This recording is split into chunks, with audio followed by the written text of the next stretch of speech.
Sapra foundation की पहल पर आसनसोल में आयोजित हुआ एक दिवसीय नृत्य महोत्सव। आसनसोल स्थित रविंद्र भवन में सप्रा फाउंडेशन के तत्वाधान में कला और संस्कृति को प्रोत्साहित करने के उद्देश्य से एक दिवसीय नृत्य कार्यक्रम का आयोजन किया गया। कार्यक्रम में पश्चिम बंगाल बर्धमान जिले के विभिन्न हिस्सों के साथ साथ कोलकाता से आई कुल 12 नृत्य अकादमियों ने भाग लिया। इस अवसर पर सभी प्रतिभागी कलाकारों ने अपने नृत्य प्रस्तुतियों के माध्यम से सांस्कृतिक विरासत की झलक पेश की। कलाकारों की प्रस्तुतियों ने कार्यक्रम में मौजूद दर्शकों का ध्यान आकर्षित किया और माहौल को सांस्कृतिक रंग में रंग दिया।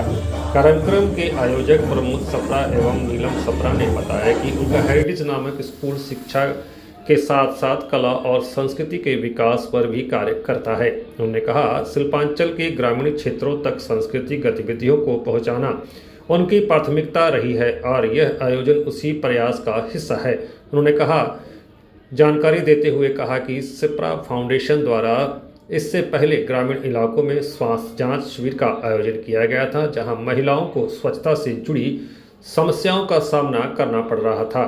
आयोजकों का कहना है कि आधुनिक सुविधाओं के बावजूद कई क्षेत्रों में लोगों की जीवन शैली और सोच अब भी पारंपरिक बनी हुई है।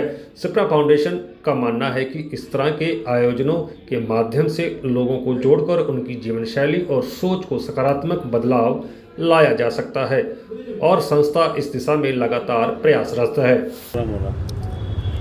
आज हम लोग का यहाँ सप्रा फाउंडेशन की तरफ से नृत्य का प्रोग्राम हुआ है, जिसमें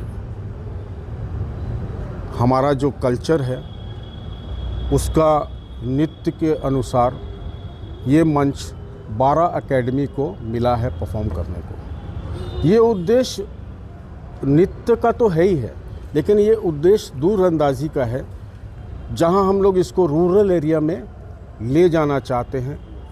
और एजुकेशन तो है ही है, एजुकेशन भी हमारे जो सप्रा फाउंडेशन है उसके ऊपर ध्यान दे रही है। रूरल एरिया हमारा स्कूल भी चलता है, द हेरिटेज स्कूल, और रूरल एरिया को हम लोग डेवलपमेंट की ओर देख रहे हैं, जहां पर बच्चों को शिक्षा, वीमेन को स्किल डेवलपमेंट, इसके अलावा मोबाइल देखिए वहां पहुंच गया, लेकिन वहां पर साधन जिस चीज़ का नहीं है वो एक प्रॉपर सैनिटेशन नहीं है।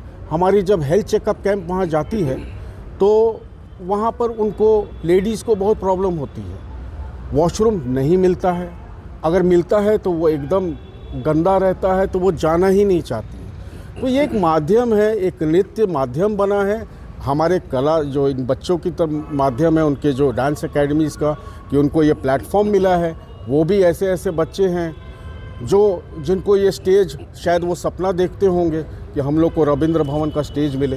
तो ये एक माध्यम बना है और हम लोग अपना ये जो कार्यक्रम किया है ये कार्यक्रम को हम लोग अपने रूरल एरियाज़ में भी ले जा कर के ये उनको बताएंगे कि हाँ ऐसे ऐसे ये भी है, कि आप लोग इस चीज़ को माने हमारे इस जो इस शिल्पांचल में जो जो अच्छा होना चाहिए वो हम लोग करें। पार्टिसिपेट का कहाँ से किया? हम लोग को ये पश्चिम बर्धमान के सारे ज़िलों से अलग अलग एकेडमीज़ आई हैं और अच्छा बहुत ही नेक और उच्चम परफॉर्मेंस हुआ। स्कूल में हमारे स्कूल में भी 200 प्लस बच्चे पढ़ रहे हैं। हम लोग शिक्षा के साथ साथ बच्चों को और भी कुछ सिखाना चाहते हैं, जैसे योगा क्लास हमारी होती है, डांस क्लास होती है, सब फ्री ऑफ कॉस्ट है। हम लोग कोई पैसा नहीं लेते उसका। और हम लोग चाहते हैं कि बच्चे, हमारे स्कूल के बच्चे आगे से आगे बढ़ें और शिक्षा में भी और वो भी। जैसे हमारे प्रेयर में बच्चों को, आप 2 साल के बच्चों को भी पूछिएगा तो उनको गायत्री मंत्र आती है, शिव जी का मंत्र आता है, सरस्वती वंदना आती है, प्राइम मिनिस्टर के नाम आते हैं, प्रेसिडेंट का नाम आता है। छोटे से बच्चों से आप पूछिएगा तो हम लोग ये सब बहुत प्रेरणा देते हैं उन लोग को। तो हम चाहते हैं कि हमारा स्कूल नंबर 1 पे हो आसनसोल में। इसी कामना के साथ में इतनी मेहनत हम लोग कर रहे हैं।